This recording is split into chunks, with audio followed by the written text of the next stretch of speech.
E aí, pessoal, tudo bem com vocês? 5 da manhã, não consigo mais dormir. Eu vim aqui filosofar. É,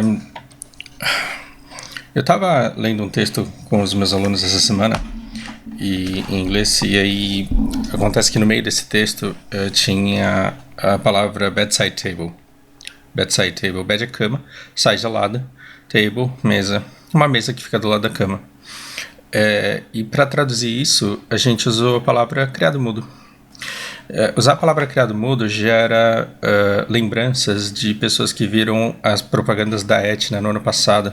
Deixa eu ver se é do ano passado mesmo. Sim, novembro de 2019. Criado mudo nunca mais. Eu dei uma olhada na repercussão que isso gerou. E eu não vou ficar aqui repetindo que inúmeros geradores de conteúdos muito mais respeitados e muito mais especializados na área falaram a respeito disso. Eu vim trazer umas reflexões que não passam da minha opinião, por curiosidade, para adicionar talvez conhecimentos gerais aí à vida de vocês. Daí a gente vai para a etimologia e meu sonho de verdade é conseguir aprender a imitar o Mário Cortella, porque eu acho ele muito fofo. E hoje falaremos sobre etimologia do grego, étomos, e não consigo, mas eu vou, é por falta de treino, eu vou treinar e vou ficar bom nisso. Etimologia, na verdade, é o estudo da verdade e nem toda palavra significa o que ela é literalmente. Então, quando você tem o estudo daquilo que é verdadeiro, isso não diz nada.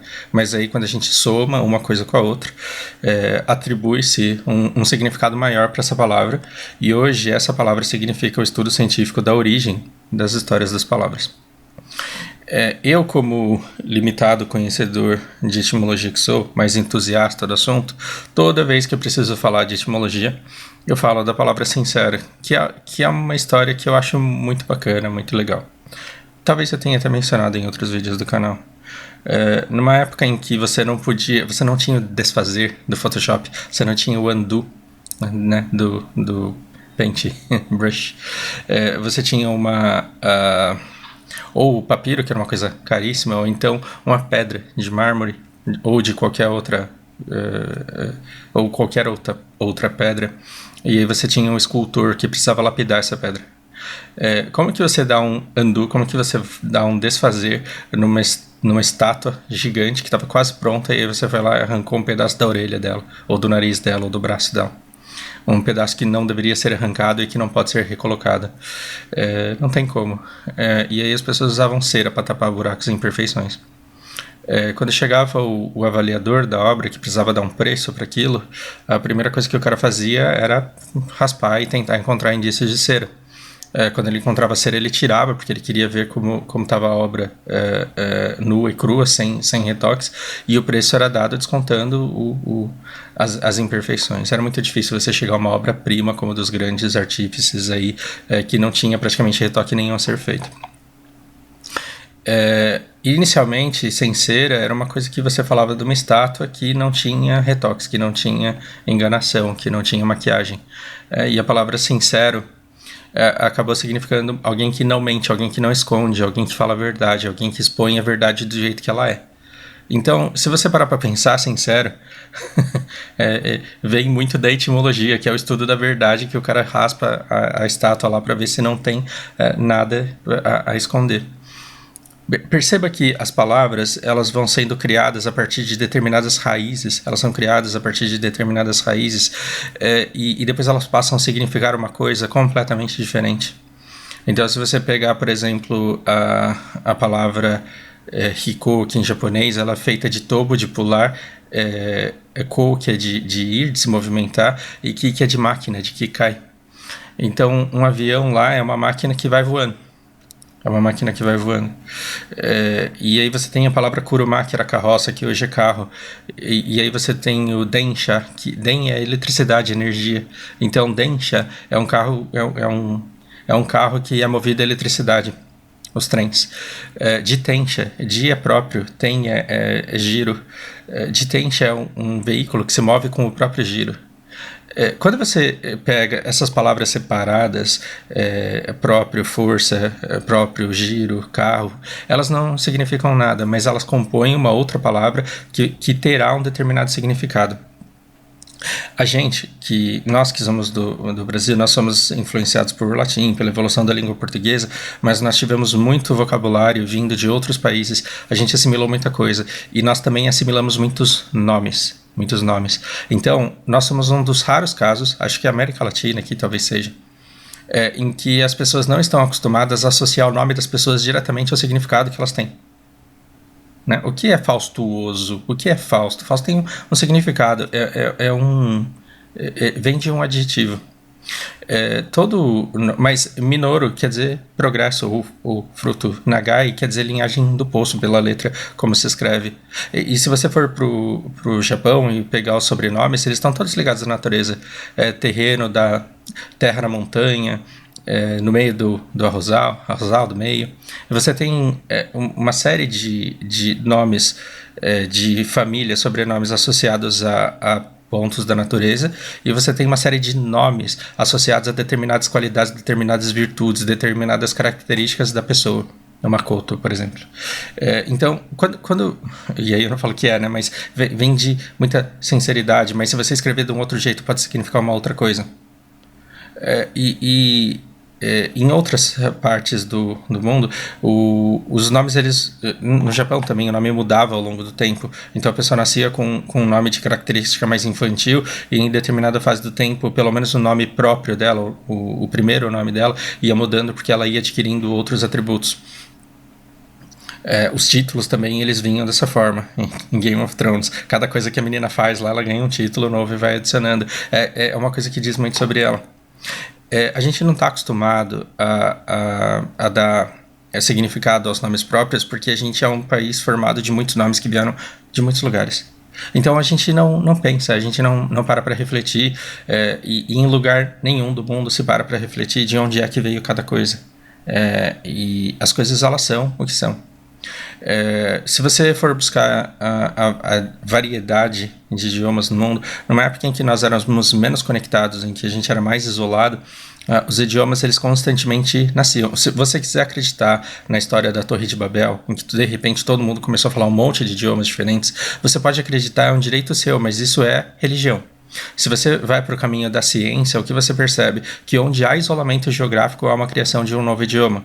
Porque imagina que você tem um naufrágio e sobram só as crianças, elas não sabem conversar ainda, elas caem numa ilha, inevitavelmente elas serão, já que elas são inteligentes, elas começarão a desenvolver maneiras de se comunicar.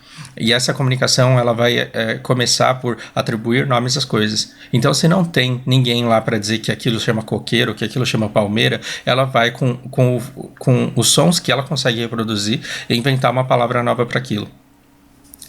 E se você pega pessoas e as deixa em territórios diferentes, você tem um português que eu falo com a boca fechadinha assim porque tá frio, ele não quer perder muita temperatura do corpo. E aí manda pro Nordeste, onde os caras trabalham na roça, um a 300 metros do outro, o cara vai gritar porque tá calor, e ele tá longe do outro, e aí o berro dele, o som, o tom da voz vai mudar completamente. E as palavras, como ele não tem nenhum português para dizer como que é o nome daquela fruta, ou daquela coisa, mandioca vira macaxeira, e você tem uma variedade enorme de palavras. Inclusive pessoas que se enganam quando olham para uma coisa e falam, isso daqui é o nome dessa comida aqui, eu sei que é angu. E aí, de repente, uma coisa que chama angu numa terra vai batizar uma outra comida, que é uma outra coisa numa outra terra, simplesmente por um engano de algum viajante. Não sou profundo estudioso e não faço ideia de onde veio a palavra angu e do porquê que ela significa comidas diferentes em estados diferentes do nosso país. Mas perceba que quanto mais isolamento geográfico você tem, maior diversidade linguística você tem. Agora, quanto mais contato você tem entre povos, a internet está fazendo isso, né? Rádio, televisão, e tudo isso está tendo um impacto muito grande ao longo da nossa história. Por quê? Porque os idiomas, eles estão sumindo. Em lugares onde você pode escolher, por exemplo, nas Filipinas, em que você podia escolher entre falar o tagalo, o espanhol durante o curto período em que ele foi conquistado pela Espanha, e depois o inglês que comprou as Filipinas da Espanha, Você tem lugares em que as escolas obrigavam os alunos a falar inglês, mas as pessoas do bairro, da vila ali, elas faziam de tudo para preservar viva o idioma tribal que eles tinham antes disso. Inevitavelmente, o tempo vai passando e quanto mais conectividade você tem, mais as pessoas migram para o idioma que é mais falado.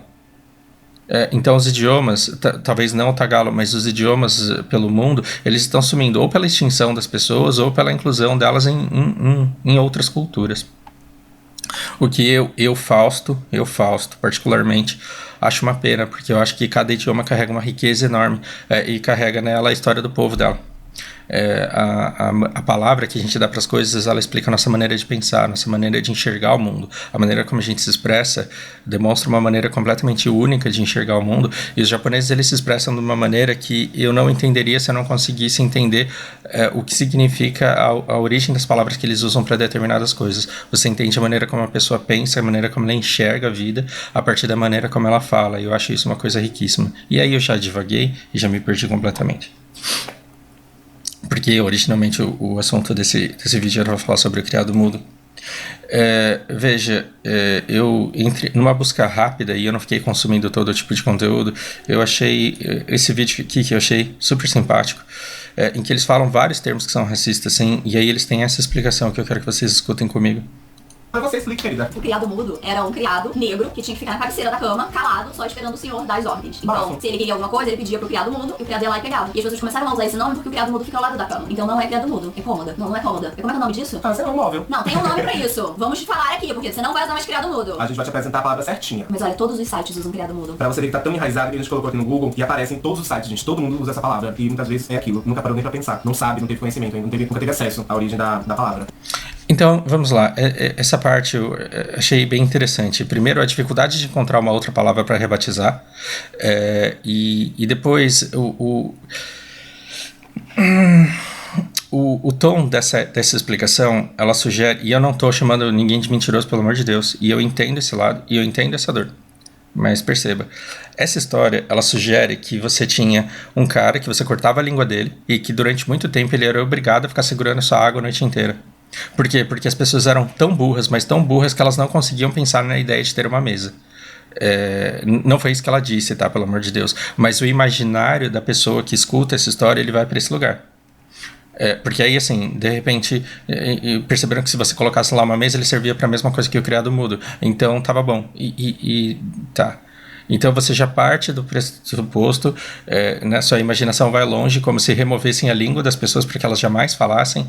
E embora em determinados momentos da história, determinadas pessoas de muita alta classe que tinham conversas estratégicas ali a respeito da movimentação dos seus exércitos, eles não pudessem se dar ao luxo de terem mensageiros que soubessem escrever e pudessem falar, então não nego a existência de que existiram criados mudos na história da humanidade. Mas isso não era o que acontecia na casa de qualquer fazendeiro. Quando você olha para essa página aqui, que eu acho super simpática, gente, etimologia é uma coisa fascinante. Se você pegar gosto pela coisa, você começa a querer descobrir a origem de cada palavra. Parece que cada origem de uma nova palavra que você aprende, você consegue um ponto de skill, assim. Então, se você entrar nesse mundo, saiba que não tem volta e você vai acabar virando Cortella.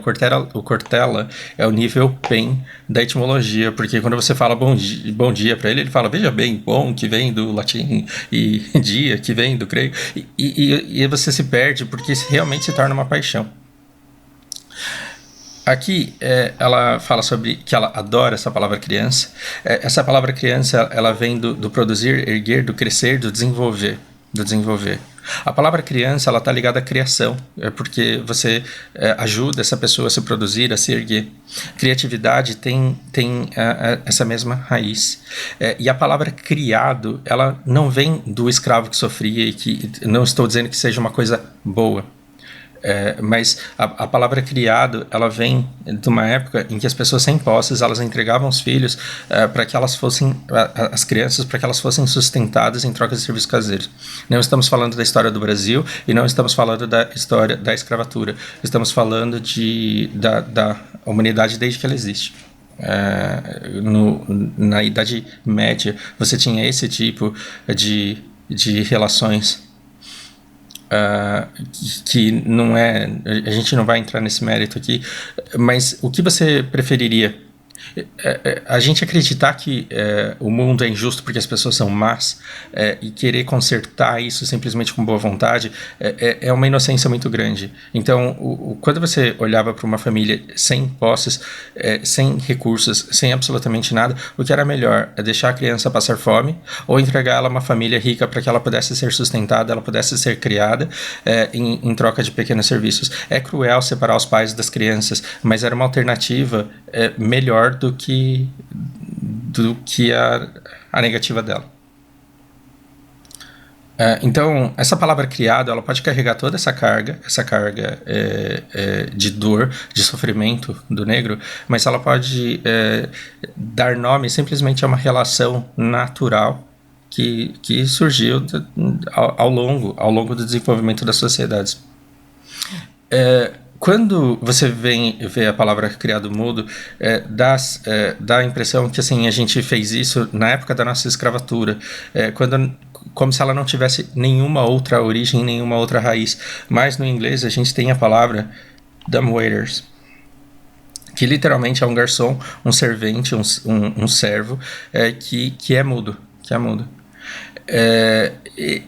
A palavra, ela não remete à escravatura, ela não remete à dor, ela não remete a nada disso. E ela não era nem a mesinha de ficar do lado da cama. Ela significava uma outra coisa, que era basicamente um elevador. Então, o que você tinha? Você tinha a cozinha na parte de baixo da casa, e você tinha o quarto na parte de cima da casa. O que acontecia? Acontecia que, na hora de servir a refeição, para evitar que o criado entrasse no quarto dos donos da casa, invadindo a sua privacidade, escutando aquilo que o casal estava conversando ou fazendo, para evitar que isso acontecesse, o que você fez? Você colocou um pequeno elevador no formato de um criado mudo, onde você colocava os pratos, os talheres. Por vezes, uma única caixa dessa daqui não era suficiente. Por quê? Porque você tinha que colocar pratos, copos, talheres e a comida. Então foi necessário o uso de prateleiras aqui, como essas aqui, em formas mais sofisticadas dessa máquina. Então perceba que a palavra ela foi dada para o criado mudo no inglês, que é diferente do criado mudo no português, não porque essa máquina, esse elevadorzinho, ele veio substituir uma pessoa sem língua que sofria horrores no tempo da escravatura, mas porque finalmente você conseguiu alguém para te servir no seu quarto sem que essa pessoa saísse fazendo fofocas da sua intimidade. E nada me tira da cabeça, de Fausto, especulador da história, sem ser historiador para tanto, para poder falar com propriedade, nada me tira da cabeça que a palavra criado mudo vinha da conveniência de você ter alguém que te servisse a coisa ali, sem que um servo, sem que um escravo ficasse escutando aquilo que acontecia dentro do seu quarto, dentro da sua intimidade. Porque as pessoas falam assim, olha, na época da escravatura, as pessoas ficavam com um cara lá segurando o copo a noite inteira. Gente, você ia querer que um escravo ficasse sentado do seu lado enquanto você dorme segurando a água para na eventualidade de você acordar? Você, moça, você gostaria de ter um criado mudo segurando uma jarra d'água do teu lado? Muito provavelmente não. Então, existiam criados no momento em que os servos, que os senhores, eles estavam acordados para serem servidos, sim, mas eles eram dispensados à noite. Não me vem à cabeça numa escravatura brasileira que ficava um cara do lado da cama lá para esticar o braço porque o cara não conseguia pegar água em cima da mesa. Mas essa opinião de Fausto, especulando a história de uma maneira muito criativa aqui, sem propriedade. E aí, nesse ponto, a gente tem que encontrar um meio termo, que é o uso político e financeiro de uma palavra. Se por um lado, um determinado grupo da nossa sociedade pode se sentir incomodado com o uso de determinadas palavras, ok. Nós, por empatia e por respeito, podemos concordar em não usar essa palavra. Agora, usá-la, tentar exterminá-la da nossa língua, eu acho uma inocência muito grande. Primeiro, porque é muito difícil de acontecer, e segundo, porque eu acho que seria um desserviço aí para as futuras gerações. E a gente tem que entender o quanto isso pode gerar de capital, simplesmente porque a gente não sabe ainda como reagir a essas tretas que surgem no meio da sociedade. O que a Etna fez foi uma coisa brilhante. Eles fizeram essa propaganda, eles colocaram vários negros, o nome disso daqui é criado mudo, sim. Nossa, mas realmente eu percebi que é racista, então eu nunca mais vou falar essa palavra. A Etna fez exatamente o que a Natura fez. A Natura, ela colocou Vocês acham que não passou pela cabeça da Natura que ia dar treta que deu colocar aquela filha da Gretchen lá pra fazer o negócio? É claro que ela sabia que ia dar merda. Assim como a Etna, ela também sabia que ela seria alvo de inúmeros debates, de inúmeras lives, de inúmeras conversas a respeito do assunto. E era exatamente isso que ela queria. Estamos dizendo aqui que a campanha da Etna ela não tem nenhum benefício à sociedade? Não. Assim como a propaganda da Natura, ela tem um ótimo benefício à sociedade, que é incomodar e fazerem as pessoas refletirem a respeito daquilo que elas pensam. No entanto, não passam de uma campanha de marketing. Marqueteiros, aliás, brilhantes, que conseguiram emplacar suas estratégias ali e fazer com que as pessoas falassem a respeito daquilo que elas queriam que falassem. Esse cara aqui, ele é da Etna, pelo que me parece, ele faz uma live dizendo que as pessoas não devem falar criado mudo, que elas não devem falar nas coxas e que elas não devem falar boçal. E nas coxas é uma expressão que eu gosto, porque ela pode ser, sim, a da origem das telhas que os escravos faziam nas coxas, mas também ela tem uma acidez aí de cunho sexual que eu acho divertida e engraçada, e que por vezes, dependendo do ambiente onde eu estou, eu uso. Então eu não condeno. Então você é racista, Fausto. Você tá vendo como você não pode levar tudo pro 880? É muito complicado você levar as coisas pro 880. E ele fala assim, olha, você não pode usar a palavra boçal, porque boçal era uma palavra que era usada para falar dos negros. Então, mas também chamaram negros de idiotas e de burros. Então são palavras que a gente não pode usar porque elas foram usadas na história contra os negros. Não concordo. Eu acho que a carga racista ela deve ser vigiada e ela deve ser punida. O vocabulário ele tem que ficar aí para contar a história. Então, o que você não pode ter uma geração de crianças que na escola validam os pensamentos de Monteiro Lobato, mas as crianças precisam saber que ele existiu. Por quê? Porque elas precisam saber que dentro do contexto histórico dele, ele não era uma exceção. E as pessoas precisam olhar para trás e ver que essa história foi superada. A gente olha para os samurais e a gente tem uma visão muito romantizada dos samurais. Os japoneses eles olham para trás e eles veem os samurais como um povo meio tonto, que dedicavam a vida a desenvolver habilidades, mas que morriam por qualquer coisa, que se desafiavam e cortavam o bucho um do outro e morriam.